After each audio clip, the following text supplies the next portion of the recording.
I'm Constance Bainham, and it is week 6 of our wonderful class with Dr. Michael Jackson. This is our last attending presentation, and we have the awesome opportunity to create an incarnational translation. So my scripture has been in the book of Luke, chapter 4, verses 14 through 30. And I'll quickly summarize it. It begins, then Jesus returned in the power of the Spirit to Galilee. Fame and news about him spread throughout all the surrounding region.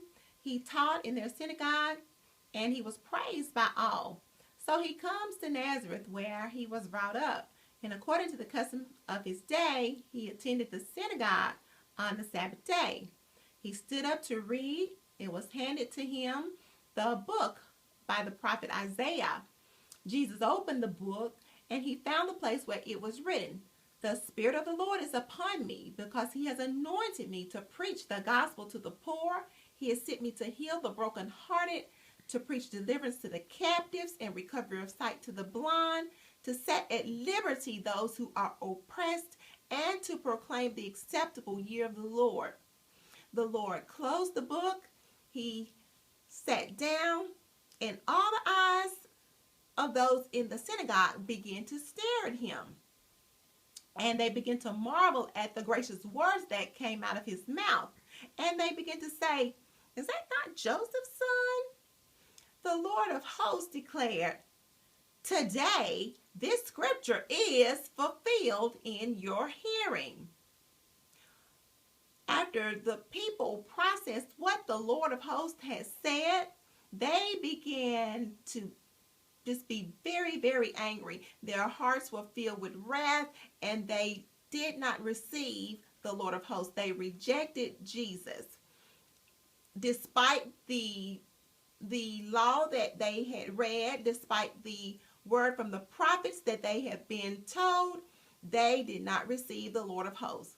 They rejected Jesus.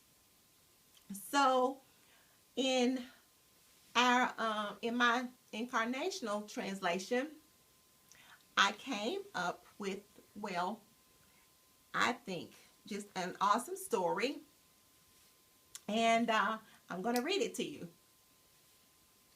There once was a little boy from Miami. He had a big dream to be a world-renowned basketball player.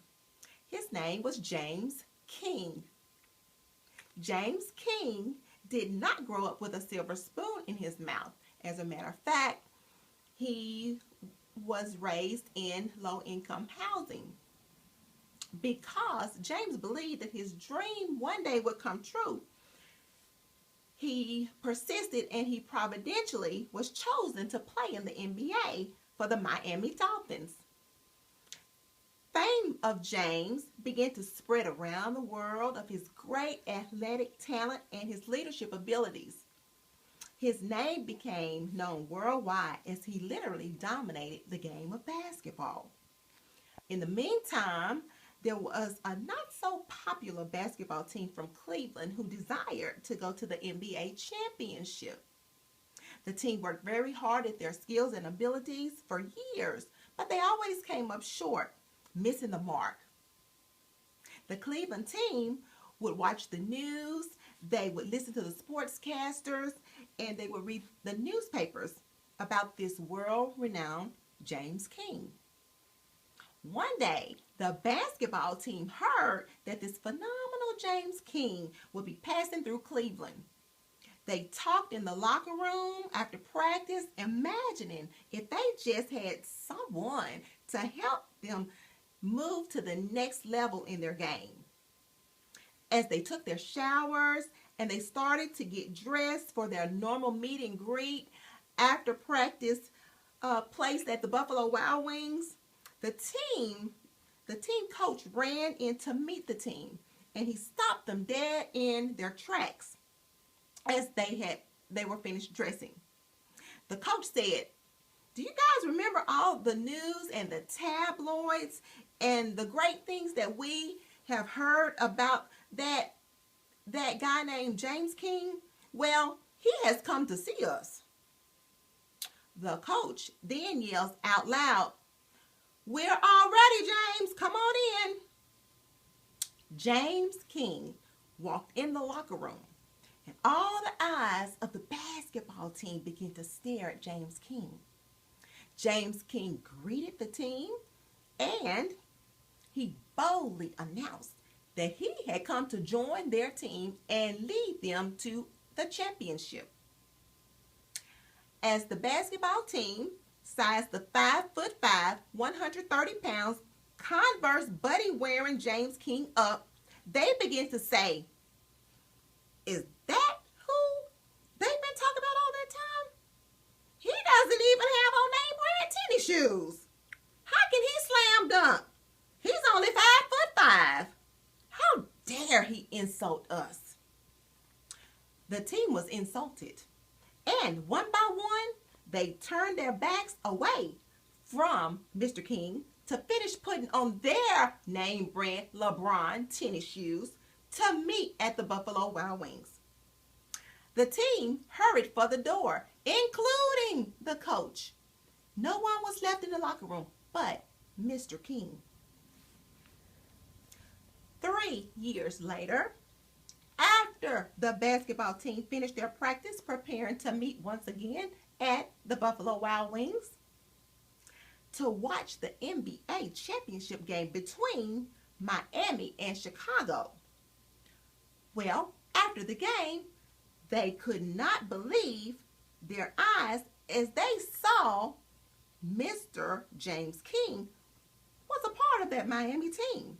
As a matter of fact, Mr. King scored a phenomenal 70 points, leading his team to the 2012 NBA championship.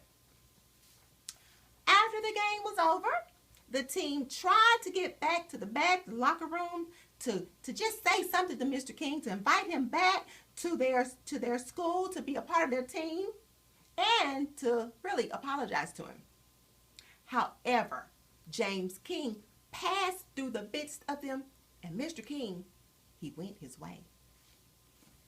This is my incarnational story of how Jesus was rejected. I can imagine that this would be a phenomenal piece that would fit well into a sermon in my congregation. It's engaging, it's relevant. The ages of the congregation are from young to old, and I can see that it would be very influential as a part of a sermon piece. I have had fun with this class. I have been challenged outside of my comfort zone so many times, and I'm so grateful for you for pulling out the best in us, Dr. Michael Jackson. Class, I love you. God bless you, and until we meet again, bye.